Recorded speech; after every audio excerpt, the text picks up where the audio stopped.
이어서 말씀을 보도록 하겠습니다. 말씀은 열왕기상 17장입니다.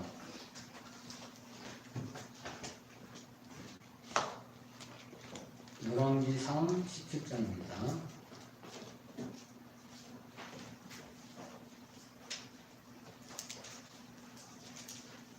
1절부터 9절까지입니다.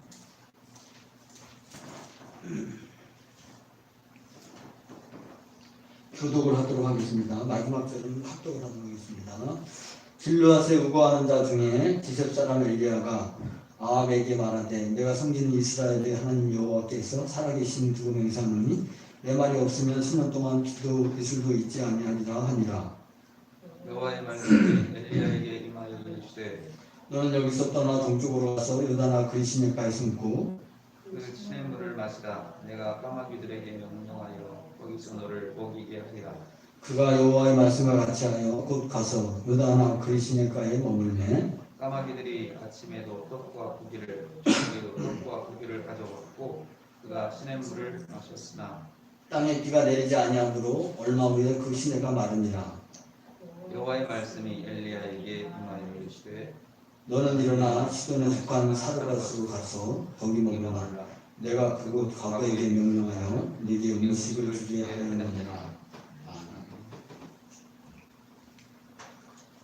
어떤 믿음의 형제가 어느 날 도공의 집에 가서 도자기 굽는 것을 보았습니다. 그 도공은 먼저 진흙으로 조그만 항아리 모양의 그릇을 만들었습니다. 이어서 그 그릇의 표면에 아름다운 꽃과 그림을 그렸습니다. 그리고는 그것을 도자기 굽는 뜨거운 가마에다 넣고 구웠습니다. 그 형제는 이 도자기 만드는 과정을 보고 크게 감동을 받고 돌아와 한 편의 시를 썼습니다. 주께서 내게 그려주신 꽃과 글, 그 색깔 아름답지만 손으로 만지고 물로 씻을 때 견디지 못하네. 불 속을 통과하지 않는 한 아무것도 경고하지 못해. 하지만 나는 그 뜨거운 도자기 가마를 피하지 않으리.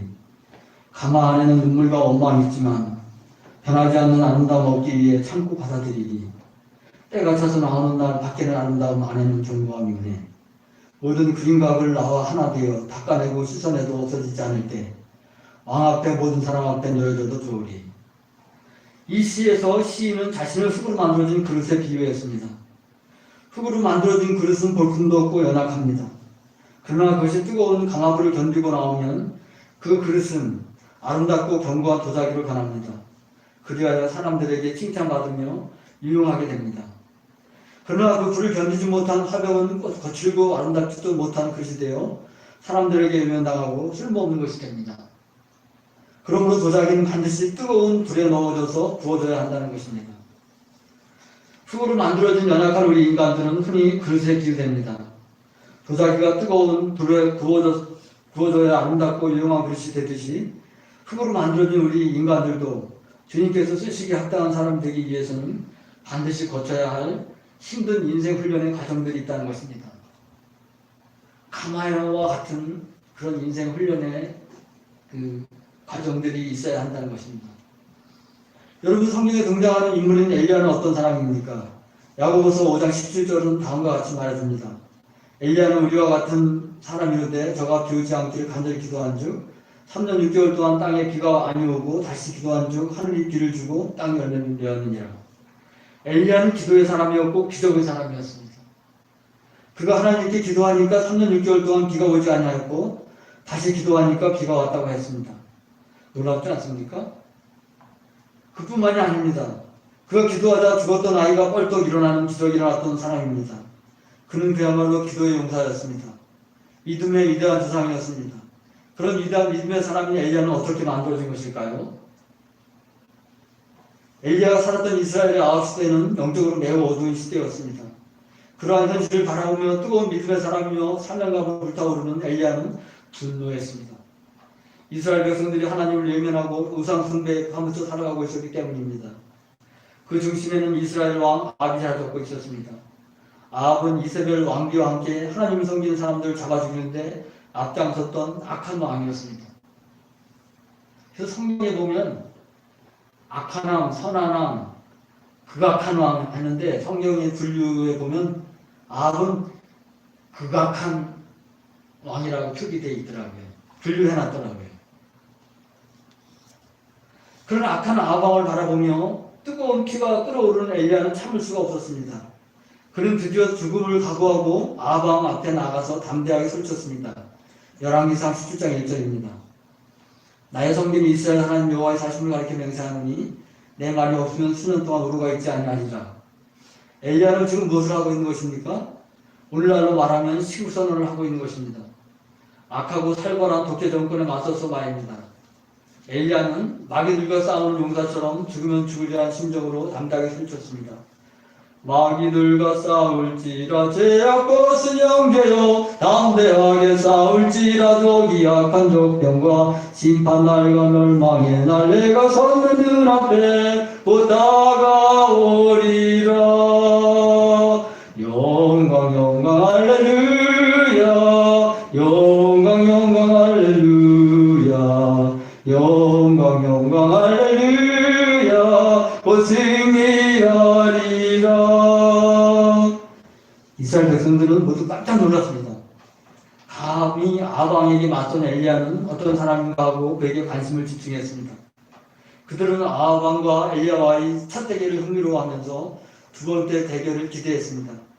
그런데 이게 웬일입니까? 엘리야가 아방에 단 한 번 푼소리를 쳐놓고는 흔적도 없이 자취를 감춰버렸기 때문입니다. 꽁무니를 뺀 것입니다. 백성들은 아마 크게 실망했을 것입니다. 아니 이 사람 뭐야? 허풍쟁이인가? 그렇게 큰 소리 치며 우리를 놀라게 하더니만 어쩜 꽁무니를 뺀 거야? 그러면 그렇지. 감히 누구한테 대들어 죽으려고 한장했지. 여러분 정말로 엘리야는 토큰 아방에게 큰 소리만 쳐놓고 꽁무니를 뺀 것일까요? 그는 도망을 친 겁쟁이였던 것일까요? 아니면 무슨 이유였을까요? 그 대답을 열왕기상 19장 3절 이렇게 말해줍니다. 너는 여기서 떠나 동으로 가서 요단아 그리시네가에 숨고. 그렇습니다. 엘리야는 겁쟁이라 도망친 게 아니었습니다. 하나님의 명령에 따라 그리시네가로 피한 것이었습니다. 숨어버린 것입니다. 그렇다면 여러분 하나님께서 왜 뜨거운 믿음을 가진 엘리야를 그리시네가로 피하도록 한 것입니까? 주님께서 그를 훈련시키고 더 귀한 일꾼으로 살아가기를 원하셨기 때문입니다. 그는 뜨거운 피가 끓어오르는 열정의 사람이었지만 아직 훈련해야 될 것들이 많았던 것입니다. 그래서 주님은 그를 불감하여 놓고 훈련을 받게 하셨던 것입니다. 주님께서 엘리야에게 시킨 첫 번째 훈련은 그리시네가에서 숨어 사는 것이었습니다. 그리시네가는 어떤 곳입니까? 그것은 작고 한적하여 이름도 없는 초라한 곳입니다. 주님은 엘리야를 작고 한적한 그리시네가에 숨어서 살도록 했습니다. 왜냐하면 함부로 밖에 나갔다가는 아방과 이스라엘 왕비에게 잡혀 죽을 수도 있었기 때문입니다. 그들은 엘리야를 잡아 죽이려고 눈에 불을 켜고 온 나라를 누비며 찾고 있었기 때문입니다. 하루 이틀 여러 날이 지나자 뜨거운 피가 끓어오르는 엘리야는 그 초라하고 한적한 동네가 정말로 지긋지긋하게 싫어졌습니다. 아 답답해. 이 좁은 촌동네에 파묻혀 언제까지 지내야 한단 말이야. 정말 미칠 지경이구나. 사람들도 만날 수 없고 감옥이 따로 없구나. 주님 날 좀 이곳에서 벗어나게 해주세요. 네? 정말 무슨 뜨거운 피가 끓어오르는 엘리야에게는 조그만 방편에 불과했습니다. 더군다나 그곳에는 엘리야의 가족이라고는 한 명도 없었습니다. 함께 교제할 친구도 없었습니다. 하루 이틀도 아니고 기약도 없이 여러 날을 찾아오는 사람이라고는 아무도 없는 곳에서 지내는 것은 견디기 힘든 고통이었습니다. 정말 그곳에는 사람의 그림자도 찾아올 수 없는 그런 곳이었습니다. 엘리야는 혼자 지내는 것이 정말 답답하고 외로웠습니다. 더군다나 숨어서 살아가는 것은 더욱 괴로웠습니다. 그가 자신을 위로하는 길은 오직 주님께 부르짖으며 기도하는 것밖에 없었습니다. 목이 터져라 찬양했습니다. 그리고 말씀을 깊이 묵상했습니다. 괴로울 때 주님의 얼굴 보라 평화의 주님 바라보아라 세상에서 시달린 친구들아 위로의 주님 바라보아라 눈을 들어 주를 보라 내 모든 염려 주께 맡겨라 슬플 때 주님의 얼굴 보라 사랑의 주님 안식 주리라. 그렇습니다. 괴로울 때 믿음의 눈으로 주님을 바라보십시오. 그러면 살아계신 주님이 당신의 친구가 되어주실 것입니다. 외롭고 연약할 때 능력의 주님을 부르십시오. 그러면 사랑의 주님은 당신의 사랑스러운 애인이 되어주실 것입니다. 당신에게 기쁨을 줄 것입니다. 위로와 소망과 능력을 보여주실 것입니다. 엘리야는 자꾸 한적한 그리시네가에서 외롭게 지내면서 오직 하나님만 바라보고 매일매일 살아야만 했습니다. 외로움 속에서 그런 주님과 깊은 교제를 하며 깊은 영적 세계를 맛보았습니다. 괴로움을 드실 때 말씀의 떡으로 세임 얻었습니다. 그는 자기도 모르는 사이에 영안이 열리고 강건한 주님의 사람으로 매일매일 조금씩 살아갔던 것입니다. 주님은 요한복음 6장 35절에서 이렇게 말씀하셨습니다. 나는 생명의 떡이니 내게 오는 자는 결코 줄이지 아니할 터이요 나를 믿는 자는 영원히 목마르지 아니하리라. 생명의 떡이자 음료이신 주님께 나아가 먹고 마실 때 주님이 새 힘을 주실 것입니다. 우리 주님은 당신을 자라게 하시고 지혜와 소망을 주시며 문제를 해결해 주실 것입니다. 나그네 인생길 가다 보면 때로는 우리가 원치 않지만 그리시네가와 같은 환경을 만날 때가 있습니다. 여기를 봐도 막혀있고 저기를 봐도 답답한 환경만이 둘러싸고 있습니다. 매달 월급은 꼬박꼬박 받는데 열흘도 안 되어 통장 잔고는 달콤한 곶감 빼어 먹듯 어느새 통통 뛰어갑니다. 수년째 지병과 싸우고 있지만 좀처럼 호전되지 않고 빚만 늘어가고 있습니다. 아이들은 어느새 쑥쑥 자라 내년이면 대학교와 고등학교에 진학합니다. 이런 경우 당신이라면 어떻게 하시겠습니까?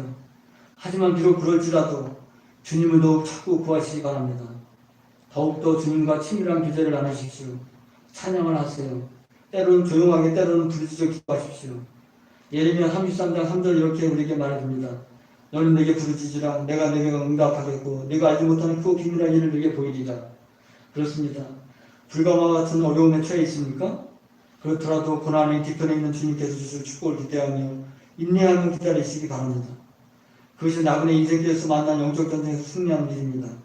주님과 깊은 영적 교제를 나누는 훈련이 엘리야가 첫 번째로 받은 인생 훈련이었던 것입니다. 여러분 훈련 두 개이신 주님께서 엘리야에게 시킨 또 다른 인생 훈련이 있습니다. 열왕기상 17장 4절입니다. 내가 까마귀를 명하여 거기서 너를 먹이게 하리라. 엘리야가 그리시네가에서 받은 두 번째 인생 훈련은 까마귀로부터 음식을 공급받은 것이었습니다. 율법에 의하면 까마귀는 썩은 고기를 뜯어먹는 부정한 날짐승입니다. 그래서 우리나라에서는 까마귀를 재수없는 짐승으로 여겨 사람들은 까마귀를 보면 침을 뱉으며 싫어했습니다. 요즘 아이들은 어떤지 모르겠는데 우리 초등학교 다닐 때는 이랬습니다. 어땠는지 모르겠어요. 저희 다닐 때는 그랬어요. 까마귀를 보면 침을 태 뱉으면서 에이 재수없어 하면서 획 돌아섰습니다. 까치 보면 좋아했습니다. 어때요? 목사님들도 그런가요? 그랬던가요? 그랬습니까? 예.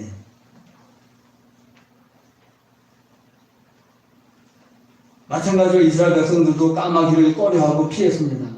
그런데 정말 하나님 말씀 듣는 사람들이 더러워하는 까마귀는 그것을 아는지 모르는지 엘리야에게 매일 아침마다 까악 재수없는 소리를 지르며 푸드득하고 날아와 떡가구리를 날라다 주었습니다. 저녁에도 어김없이 떡가구리를 날아다 주었습니다. 예전 같으면 꿈에도 생각할 수 없는 일이었습니다. 손을 내저으며 거부했을 것입니다. 아이고 더러워! 까마귀가 물어다주는 음식을 먹으라고? 차라리 궁금하지. 나보고 그 더러운 새가 물어다준 고기와 떡을 먹으라고? 하지만 지금은 내코와 석자였습니다. 더러운 까마귀지만 독을 받아야만 살 수가 있었습니다. 아침 저녁에 떡과 고기 외에 먹을 것이라고는 아무것도 없었기 때문입니다. 그는 살아남기 위해 먹어야만 했습니다. 그곳에서 자존심은 배부른 소리에 불과했습니다. 그에게서 교만함이 사라졌습니다. 그는 하루하루 살아갈 수 있다는 것만으로도 감사하게 되었습니다. 까마귀야 고맙다. 네 덕분에 내가 살아갈 수가 있단다. 그는 할렐루야를 외치며 하루하루 감사함으로 살았습니다.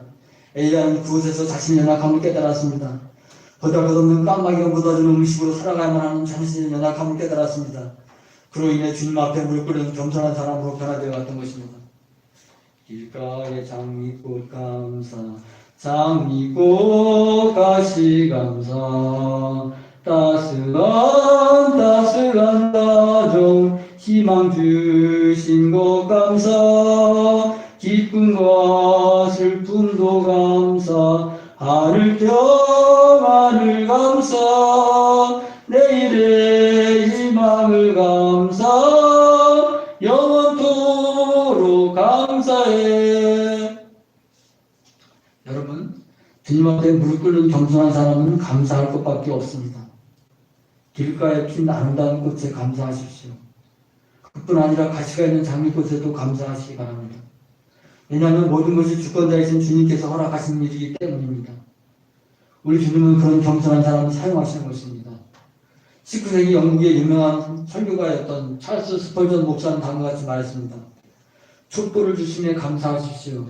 그러면 하나님은 전등불을 주실 것입니다. 전등불을 주심에 감사하십시오.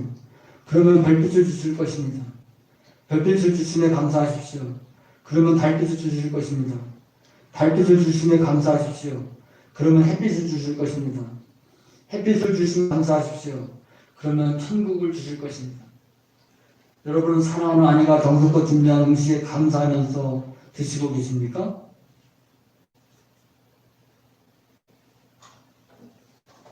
저는 박투정만 하지 않은 걸 여러분들에게 말할 수 있을 것 같아요.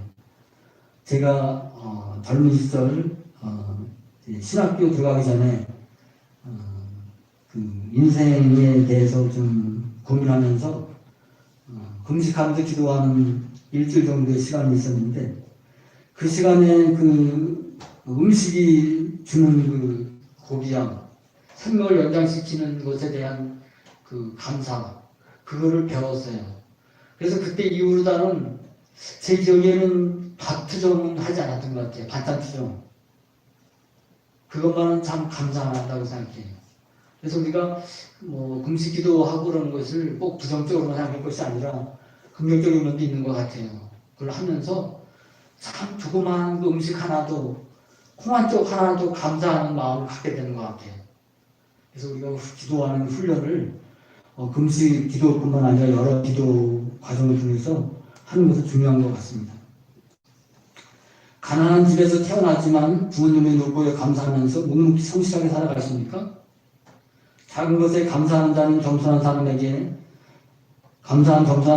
더 크고 좋은 곳을 채워주실 수 있는 것입니다. 이것이 엘리야가 받은 또 다른 훈련이었던 것입니다. 여러분, 우리 주님은 엘리야를 더 강하게 훈련시키기 위해 계속하여 또 다른 훈련장으로 그를 인도하셨습니다. 그것은 사르밧이라는 작은 동네였습니다. 열왕기상 17장 9절입니다. 너는 일어나 시돈에 속한 사르밧으로 가서 거기 요하라. 내가 그 과부에게 명하여 너를 공개하게 하였느니라. 이번에 엘리야가 피하여 쓰는 곳은 가난한 사르밧 과부의 집입니다. 과부는 남편이 죽어 혼자 살아가는 여자를 말합니다. 지금도 그러한 경우가 많지만 당시 엘리야 때만 하더라도 과부와 고아는 사회에서 가장 가난하고 소외된 약자들이었습니다. 지금은 부유한 과부들도 많이 있어요. 남편들의 유산을 물려받은 그런 사람이라든가 재능이 있어서 돈을 많이 모은 그런 과부들도 많이 있지만 이 당시에는 거의 남자 노동력에 의존해서 살아가는 시대였기 때문에 여자들 혼자서 또 고아들은 가난할 수밖에 없었습니다. 만약 우리가 엘리야의 입장에 처했다면 어떻게 했을까요? 많은 사람들이 분명히 불평 불만을 토로했을 것입니다. 하나님, 왜 하필 우상 숭배의 나라 시돈 땅입니까? 더군다나 어려운 과부 집에 들어가서 얹어 살라니 이게 어디 들만할 수임이십니까? 엘리야도 인간인지라 불만을 토로하고 싶었을 것입니다. 하지만 그는 주님의 선한 뜻을 믿고 순종했습니다. 가난한 과부에게 얹혀 살았습니다. 가난한 과부의 섬김을 받으며 과부와 그 어린 아들을 대상으로 사용을 했던 것입니다. 주님 이게 웬 은혜입니까? 웬 사랑입니까? 가난한 과부 집에서 얹혀 사는 것만도 염치 없는데 그들과 함께 말씀을 나누며 교제할 수 있게 주시니 이 얼마나 감사한 일인가요? 엘리야는 사르밧 과부 집에서 얹혀 살면서 더욱 철저히 낮아지는 훈련을 했습니다. 그에게서 교만을 찾아볼 수 없었습니다. 과부 집에 얹혀 사는 주제에 교만은 감히 엄두도 낼 수 없는 것이었습니다. 그렇지 않습니까? 얹혀 사는 주제에 어떻게 교만할 수가 있겠습니까? 하루하루가 진짜 가시방석 같아도 된다 말입니다. 우리 주님은 당신의 일꾼들을 쓰실 때 먼저 낮아지고 겸손해지게 하십니다. 우리가 겸손해지고 낮아지는 만큼 하나님께서는 그에게 필요한 것을 채워주시고 우리를 높여주시고 부을 주시는 것인 분이십니다. 그는 하나님께서 하시는 일을 신뢰하는 사람이기 때문입니다. 그래서 주님은 베드로전서 5장 6절에서 이렇게 말씀하셨습니다. 그러므로 하나님의 능하신 손 아래에서 겸손하라. 때가 되면 너희를 높이시리라. 여러분은 어떤 사람입니까? 작은 것에도 감사할 줄 아는 겸손한 사람입니까? 큰 명예와 자기 이익만을 추구하는 탐욕의 사람입니까? 아무리 시대가 어렵다고 하더라도 묵묵히 주어진 환경 속에서 인내하며 낮아지며 겸손한 믿음의 사람으로 살아가길 원합니다. 그런 자를 주님은 때가 되면 높여주시고 기억해 주실 것입니다. 여러분, 1924년 10월 미국 조지아주의 땅콩 농장에 한 아이가 태어났습니다. 그는 땅콩 재배 농부의 아들로 태어나 성장하여 해군 상한학교를 다녔으며 장교 생활을 하다가 부친이 별세하자 땅콩 농사를 이어받았습니다. 이 평범한 젊은이가 미국의 39대 대통령이 되고 인류 인권과 세계 평화에 기여한 공로로 노벨상을 수상하게 될 것을 예측한 사람은 아무도 없었습니다. 그는 다름 아닌 지미 카터입니다. 평범한 농부의 아들이 어떻게 영광의 주인공이 될 수 있었던 것입니까? 지미 카터는 평범한 땅콩 농부의 아들이었습니다. 그는 해군 상한학교를 지원하여 평범하게 장교 생활을 했습니다. 그러던 중 부친의 사망으로 땅콩 농사를 가업을 이어받았고 정치에 참여하게 되었습니다. 그는 조지아 주지사를 거치면서 인기는 높았지만 사람들은 그가 미국을 대표할 만한 인물로 생각하지 않았습니다. 그러나 주님은 평범한 그에게 관심을 가졌습니다. 당시 미국 국민들은 닉슨 대통령이 어떻게 그 사건을 겪으면서 거짓말하는 정치인들을 매우 혐오했습니다. 그래서 땅콩 농사와 신앙신도 사나운 지미 카터가 대통령 선거로 나오자 우리 주님은 큰 지지를 해주도록 미국 국민들의 마음을 움직이게 하셨습니다. 마침내 이름 없는 남부 조지아주의 주지사가 포드 현직 대통령을 물리치고 39대 대통령이 되었던 것입니다. 하지만 여러분, 선량한 땅콩 농부 카터에게 계속 무지개 만들지는 않았습니다. 그의 백악관 생활은 어떠했을까요? 실패와 시련의 연속이었습니다. 잇따른 에너지 위기와 정치 문제로 그의 노력은 무참하게 실패했고 국민들은 무능하다고 그를 손가락질하면서 외면했습니다. 그는 다음 대통령 선거에 나왔지만 패배하고 역대 미국 대통령 중에서 가장 무능한 대통령이라는 꼬리표를 달고 다시 땅콩 농사를 짓는 한적한 고향으로 물러난 것입니다. 고향으로 돌아온 카터는 사람들에게 여전히 완전히 잊혀지는 듯 했습니다. 하지만 카터는 이에 실망하지 않고 다시 국민을 위한 일을 찾기 시작했습니다. 그러던 중 1976년 미국 조지아주의 포이노니아 농장에서 플로 부부에 의해 시작된 헤비타트 운동을 알게 되었으며 어려운 사람들 위하여 집을 지어주는 일을 하게 되었습니다. 그가 하는 사업은 번창하여 세계 50여 개국에 수백 개의 지부가 결성되었고 집이 없는 어려운 사람들에게 수만 채의 집을 지어주는 놀라운 열매를 맺게 된 것입니다. 아버지, 당신의 마음이 있는 곳에 나의 마음이 있기를 원해요. 아버지, 당신의 눈물이 고인 곳에 나의 눈물이 고이길 원해요. 아버지, 당신이 바라보는 영혼에게 나의 두 눈이 향하길 원해요. 아버지, 당신이 울고 있는 어두운 땅에 나의 두 발이 향하길 원해요. 나의 마음이 아버지의 마음 알아. 내 모든 뜻 아버지의 뜻이 될 수 있기를. 나의 온몸이 아버지의 마음 알아. 내 모든 삶 당신의 삶 되기를. 카터는 현실에 안주하지 않고 하나님 아버지의 마음과 뜻을 이루어드리기 위해 인내하며 힘썼습니다. 그로 인해 그의 삶이 많은 사람에게 큰 감동을 주었고 많은 사람으로부터 존경받는 사람으로 조명되기 시작한 것입니다. 어느 날 헤비타트 자원봉사를 어떻게 생각하냐는 한 기자의 질문에 지미 카터는 이렇게 말했습니다. 임기를 마치고 백악관을 나올 때 나는 무엇을 해야 할지 몰라 실망스러웠습니다. 하지만 헤비타트 운동을 알게 되고 그 일을 하면서 저는 대통령이나 주지사로 있을 때보다 더 큰 행복을 얻고 있답니다. 카터는 많은 나이에도 불구하고 직접 벽돌을 쌓고 창문을 달고 페인트를 칠하는 노동자로 일합니다. 그는 자원봉사자라는 칭호 외에는 달리 불리기를 원치 않았습니다. 전직 대통령이 말입니다. 미국 대통령이 말입니다. 그뿐만이 아닙니다. 그는 대통령직을 수행할 때에도 그 고향에 돌아와서도 평범한 교사로 변함없이 교회 성중학교에서 말씀을 전하고 가르치는 겸손하고 성실한 믿음의 사람이었다는 것입니다. 지미 카터는 인내하며 묵묵히 자신이 처한 곳에서 일하며 이웃을 섬기는 사람이었던 것입니다. 그런 사람이었기에 우리 주님은 그를 아름답고도 존경받는 인물로 여겨주신 것입니다. 여러분, 나그네 인생길을 갈 때 묵묵히 성실하게 일하며 기다리는 일은 이처럼 중요한 것입니다. 때로 뜨거운 불가마와 같은 고난과 시련을 찾아올 때도 있을 것입니다. 하지만 이러한 믿음의 사람들은 모두 하나님을 의지하며 인내하며 기다릴 줄 아는 사람들이었습니다. 그것을 예레미야가 3장 25절과 26절에 이렇게 다음같이 말합니다. 무릇 기다리는 자에게나 구하는 영혼에게 여호와께서 손을 베푸시는도다. 사람이 여호와의 구원을 바라고 잠잠히 기다림이 좋도다. 그렇습니다. 무릇 기다리는 자에게 여호와께서 손을 베푸십니다. 그는 하나님 하시는 일을 신뢰하는 사람이기 때문입니다. 하나님이 기다리게 하시니까 기다려야 한다는 것입니다. 낮춘 주님께 낮추게 하시니까 낮춰져야 한다는 것입니다. 겸손해야 된다는 것입니다. 모두가 하나님이 하시는 일이기 때문에 그렇습니다. 그거를 신뢰하는 사람이기 때문에 그렇습니다. 만약 엘리야가 하나님께서 부르시기도 전에 기다리지 못하고 그리시네가에서 뛰쳐나갔다면 어떻게 되었을까요? 그는 아마 아밤의 손에 자기 붙잡혀 죽었을 것입니다. 그에게 갈멜산에서 불이 내리는 놀라운 기적의 역사는 일어나지 않았을 것입니다. 지미 카터가 미국 대통령이라는 명예에만 안주하며 손을 놓고 있었다면 그는 그저 미국의 대통령 중에서 가장 무능한 대통령이라는 불명의 사람으로만 기억되었을 것입니다. 그렇습니다. 하나님을 의지함으로 묵묵히 자신의 자리에서 일하며 기다리는 것은 결코 시간 낭비 아닙니다. 하나님께서는 자기 백성들을 기다리게 하면서 많은 것들을 훈련시키고 준비시키기 때문입니다. 여러분에게 어떤 어려움이 있습니까? 코로나 바이러스로 인하여 괴롭습니까? 그렇더라도 엘리야처럼 믿음으로 인내하면서 기다리시기 바랍니다. 지미 카터처럼 아름다운 꿈을 가지고 일하며 기다리십시오. 하나님의 때에 아름답고 풍성한 열매로 돌아올 것입니다. 기도하겠습니다. 사랑의 하나님 아버지,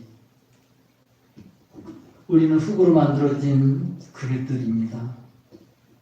도자기가 불가마에 들어가서 뜨거운 불을 견디며 잘 통과했을 때 사람들에게 칭찬받으며 아름답고 튼튼한 그런 도자기가 된 것처럼 우리 흙으로 만들어진 그릇들인 우리 인간들도 인생 훈련이라는 불가마와 같은 훈련을 잘 받아야만 하나님 앞에 유용한 그런 사람들이 될 수 있다는 것입니다.